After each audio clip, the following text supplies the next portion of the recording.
Em nome do Pai, do Filho e do Espírito Santo. Amém. Bom dia, louvado seja nosso Senhor Jesus Cristo, para sempre seja louvado com nossa Mãe Maria Santíssima. Um abençoado dia para você, para sua família, que Deus nos abençoe e nos proteja.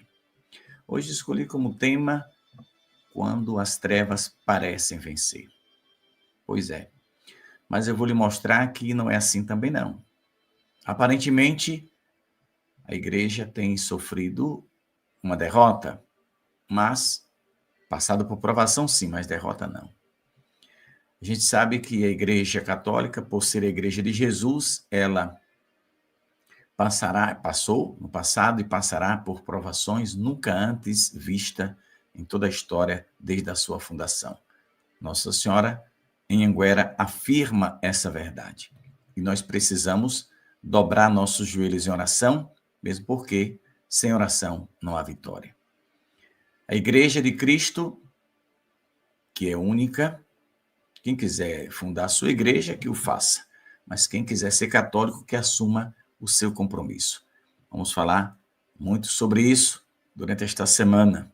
Eu estou aqui no centro do catolicismo, né? Na Itália. E, portanto, vou aproveitar para falar sobre a igreja e mostrar que as trevas, apesar de parecer estar vencendo, mas jamais vencerá. É porque as coisas que acontecem, porque a igreja, ela é santa, apenas santa. A gente aprendeu aquela bobagem de dizer que a igreja é santa e pecadora. Não, a igreja é santa. Pecadores são os homens que estão dentro dela, os consagrados e nós leigos. Aí sim nós somos pecadores. Mas não é motivo para a gente desanimar, não. Quem é de Deus não vai desanimar e não vai ceder às armadilhas do demônio. Precisamos ser coerentes com a nossa fé. Separei aqui Mateus capítulo 16, versículo 18. Jesus vai dizer a Pedro: também eu te digo que tu és Pedro, e sobre esta pedra edificarei a minha igreja. E as portas do inferno não prevalecerão contra ela. Aqui, Jesus afirma que as potências do inferno não vão vencer a igreja. Mas ele não prometeu, que eu saiba, em lugar nenhum, que a igreja não seria tentada e que também não passaria por provação. Isso aí ele falou, que a cruz seria pesada e aqueles que quisessem segui-lo, que tomasse a sua cruz.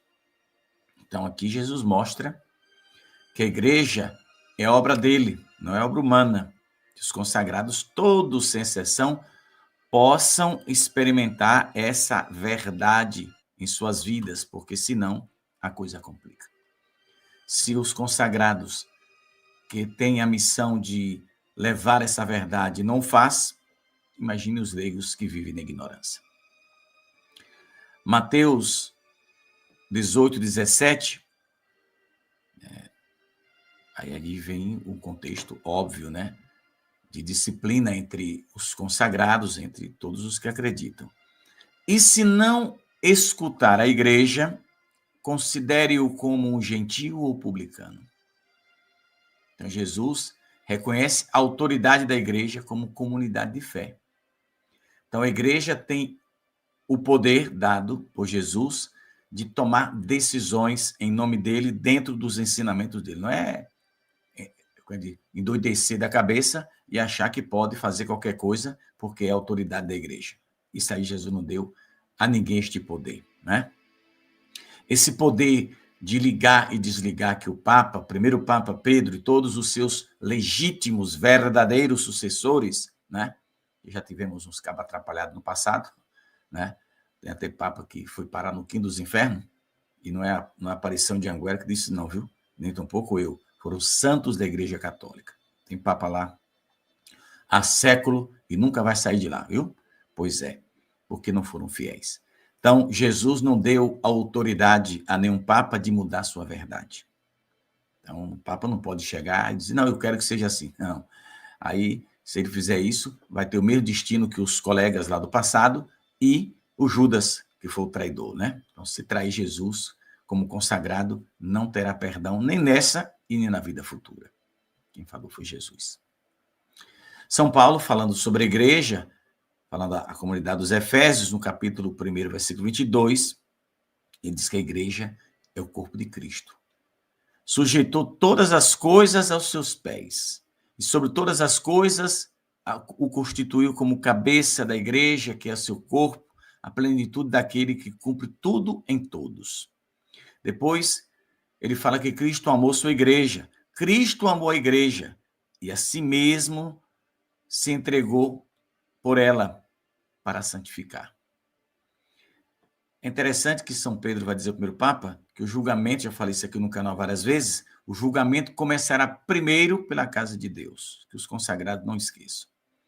Jesus também tem, além de entregar-se por sua igreja, que Jesus morreu para salvar sua igreja. Quem fizer parte da igreja de Cristo está de boa, e quem não fizer, aí se arrebentou. Tem mais coisa aqui que eu separei para vocês, né? Apesar do cansaço e tudo, mas a gente tem que levar a mensagem de esperança para vocês, né? De verdade, para todos nós. Paulo vai exortar alguns líderes religiosos. Olhai, pois, por vós e por todo o rebanho sobre o qual o Espírito Santo vos constituiu bispos para apacentardes a igreja de Deus, a qual ele comprou com seu próprio sangue. Atos dos Apóstolos, capítulo 20, versículo 27. Então está aqui uma coisa interessante. Paulo está aconselhando os bispos, né, da Igreja Católica, olhem para si mesmo e para o rebanho para o qual o Espírito Santo vos constituiu bispos. A responsabilidade é grande, né? Pois é. Todos eles sabem, então já sabe que tem que ser fiel. Então, aparentemente, as trevas estão vencendo. Aparentemente, mas não é verdade, né? Parece, mas não é. Agora a gente fica assustado com o que a gente vê em todo canto, lá e cá também. Mas a igreja é de Cristo e a gente não pode desistir dela. O que Pedro falou sobre a igreja? Eu já disse que o julgamento começará primeiro. A igreja como casa espiritual. Ele fala, vós também, como pedras vivas, sois edificados, casa espiritual e sacerdócio santo, para oferecer sacrifícios espirituais agradáveis a Deus por Jesus Cristo. Ele vai ainda, Pedro, primeiro Papa, vai falar para os líderes, apacentar o rebanho que Deus que está entre vós. Cuidai do rebanho. Padre, bispo e papa tem que cuidar do rebanho. Não falar coisas para deixar o católico confuso, o que ele quis dizer. Não, seja claro. Faz como Jesus, meu filho. Sim quando for sim, não quando for não. O que passar disso vem do capeta. Quem falou foi Jesus. Está lá na Sagrada Escritura, né? Mateus 5,37. É isso aí. Então, que a gente possa pensar e abraçar essa verdade. A responsabilidade dos pastores. Pedro está aqui conclamando os padres e bispos da Igreja de Cristo a fazer o que é certo. E ainda na primeira carta do capítulo 4 de Pedro, ele vai dizer, amados, não estranheis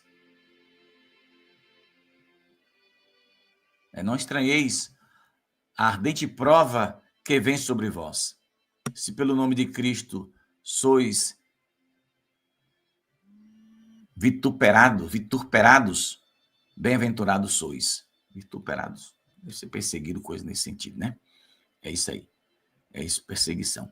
Então, é uma perseguição esperada. Não há bênção, né? Não há bênção que possa impedir as provações. Jesus falou que seremos provados. Então, é preciso ter a coragem de testemunhar esse amor de Deus. Então, o Deus de toda graça vos aperfeiçoará, confirmará, fortalecerá, santificará. Pedro está falando aqui no capítulo 5, versículo 10. Essa é a promessa da vitória final da igreja. O 675 do Catecismo, que eu já falei tantas vezes para vocês, fala que a igreja passará por uma prova final, que abalará a fé de muitos daqueles que acreditam. Aí fala de usurpador, fala de anticristo, fala de apostasia. Será que vamos ver? Não, já estamos vendo. Então, nada de novidade para quem lê o Catecismo da Igreja Católica. Aí não é mensagem de Anguera, atenção, viu? Não é mensagem de Anguera, não. É o Catecismo da Igreja Católica que está nos ensinando essa verdade. E o Catecismo diz o seguinte, no parágrafo 811, olha que coisa interessante. É na única Igreja de Cristo que subsistem os elementos da plenitude da salvação.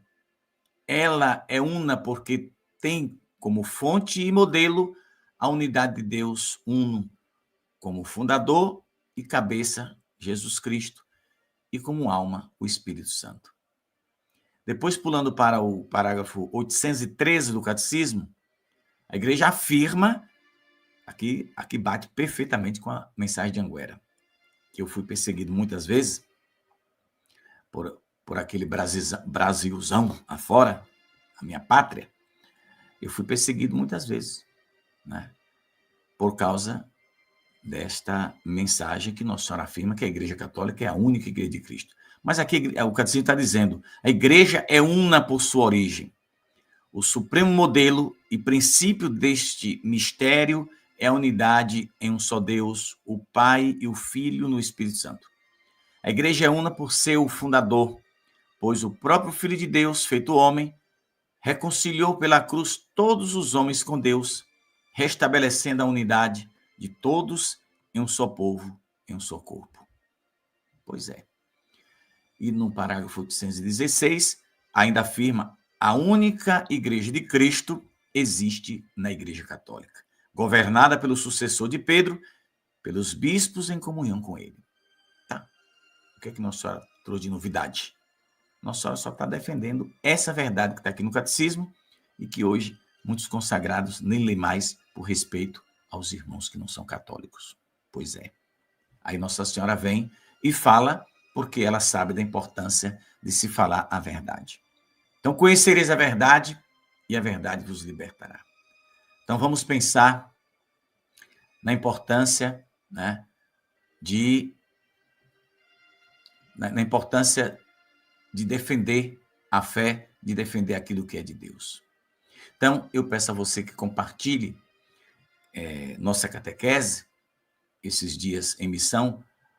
Vou fazer essa catequese mais curta, né? Porque aí a correria é grande, o fuso horário também não ajuda, mas vamos falar pouco, mas o suficiente para você poder partilhar com seus irmãos aí. Então, como eu coloquei aqui na capa, deixa eu voltar ela. Quando as trevas parecem vencer. Parece, mas não vence. A gente vê indo mesmo para a buraqueira, né? Para o abismo. A igreja vai chegar ao fundo do poço, Nossa Senhora disse. Qual a novidade? Se o próprio Jesus já falou da perseguição e das provações que a sua igreja teria. Que os seus consagrados seriam açoitados, presos, levados ao cárcere. Tudo isso está na Bíblia Sagrada. Nenhuma novidade. Nossa Senhora só veio para reforçar uma verdade ensinada por Jesus e querida por ele para que a sua igreja possa anunciar. Esta é a única igreja de Cristo. A única igreja de Cristo existe na Igreja Católica. Infelizmente, já não se fala mais disso. E aos poucos isso vai se apagando do coração de muita gente e daqui a 20, 30 anos está tudo misturado numa embolada só. Aí quem tiver vergonha na cara fica do lado de Jesus, quem não tiver vai debandar com as forças do mal para todos os lados que tiver por aí. Agora, quem for católico e quiser a salvação que vem de Deus, a hora é essa. Então, vamos pensar isso, viu? Não sei como é que está a transmissão para vocês, a internet, né? Não sei, fica oscilando, mas eu espero que vocês tenham escutado pelo menos. Nossa Senhora conceda a você um dia de paz e eu conto com as suas orações. Nossa Senhora nos ajude para que possamos cumprir a missão que ela nos confiou. Deus abençoe, meus irmãos. Vamos rezar e pedir a Nossa Senhora a sua bênção, a sua graça poderosa sobre todos nós. Ó Maria concebida sem pecado, rogai por nós que recorremos a vós. Ó Santíssima Mãe de Deus e nossa Mãe, derramai sobre nós nossa missão, as graças, as bênçãos do céu, encorajai-nos e ajudai-nos para sermos fiéis ao vosso Filho Jesus. Visitai e abençoai todos os irmãos no Brasil, todos os irmãos da Europa e outros países, onde quer que estejam ouvindo esta oração, que o vosso Filho amado e poderoso Jesus conceda toda sorte de bênção espiritual para todos nós, pobres pecadores. Ficai conosco, guiai nossos passos pelo caminho do bem e da santidade. Ajudai-nos para que possamos ser sempre fiéis a vós e ao vosso Filho Jesus. Por vossas mãos santas e imaculadas, abençoe a todos nós, hoje e para sempre. Amém. Paz e bem, meus irmãos, a gente se encontra amanhã, né? Porque os textos ficam aí por conta da Lana e das meninas, mas a gente continua aqui na catequese e na meditação do Evangelho, tá? Reza por nós, reza por nossa missão. Fica com Deus e Nossa Senhora, compartilha. Se você quer ajudar a nossa missão, aí na tela tem as formas de você ajudar. É importante a sua ajuda material mesmo, porque sem o dinheiro a gente não faz o trabalho de evangelização. Há muitos gastos e eu conto com sua ajuda para a missão que a gente tem. Deus abençoe.